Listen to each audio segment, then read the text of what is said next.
tell me something. What is the highest level of permissions that you can have on a PC computer?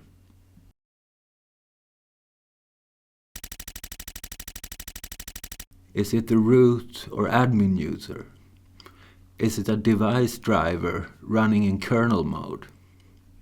Is it perhaps the VTX root operation? Or an MBR bootloader running in real mode? Or perhaps is it the BIOS? No, no, no, no, and no. One thing has much more permissions than any of these. It is the most terrifying three-letter acronym in the English alphabet, SMM. It can be used for breaking into your computer, backdooring your computer, remote controlling your computer without you knowing about it, recovering all your passwords, listening to all your encrypted network traffic, accessing your mounted crypto disks, or even breaking out of a virtual machine. This is a story of the secret operating mode of Intel x86 processors, SMM, Service Management Mode. Did you know that all Intel CPUs from the 386 and onwards has a special operating mode, SMM? It is pretty unknown. For instance, I have been studying computer CPU architectures and operating systems at a deep level for quite a time, and I only first stumbled upon this last week, hidden deep inside an old Intel manual. It is triggered by sending a special kind of interrupt signal to the CPU, either by physically sending an electric signal to one of its pins, or by triggering it through the PIC, the interrupt controller. This can be done, for instance, by the chipset listening to the computer bus and triggering the interrupt signal if it detects some kind of network packet or some file on the hard disk drive, etc. When it is activated, it puts the entire operating system into a bubble or a cage, completely pausing everything for a specified number of microseconds or milliseconds. During that time,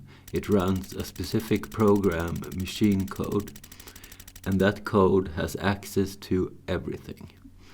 Everything.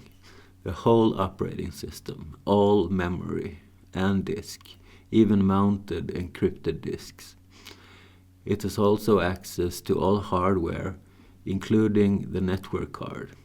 This means that it can send things through the internet, completely hidden. Even if you are running Wireshark at the time, it will not catch it. It will also have access to any virtual machines that are running, and it can even be triggered through a virtual machine and breaking out of that virtual machine. When the program has run its course, everything is resumed. The whole program only takes a fraction of a second, so your mouse pointer will not even lag. It will not be detectable in any way. So why does this operating mode exist? And can we really trust Intel SMM? It makes use of the memory address range 0x38000, but it's a bit sneaky, because if you were to access that memory range normally through your operating system, or even through your own operating system or a bootloader that you've written, it's going to be redirected to the RAM as usual. But if your computer is in the SMM mode and you are trying to read or write to that location, it will access another RAM chip dedicated to SMM. It is called SMRAM, Service Management RAM, its own little chip on the motherboard. This is where the machine code instructions are located. The program is running it from the hidden SMRAM. This all sounds like this was invented just for backdooring computers or breaking out of virtual machines. And perhaps you're right. The purpose of SMM is very loosely defined. The manual says something like It can be used for powering down hardware devices or running OM-specific code. Very weird. And what is OM-specific code? That's basically any system-level code for anything, for any purpose. Very weird. And why is the SMM info hidden in the manual? Because the manual itself is about VTX. That is the hardware extensions in Intel processors for running virtual machines. About half, a little more than half, the manual is about VTX and virtual machines. But it's also about SMM, and it's not much of a correlation in between.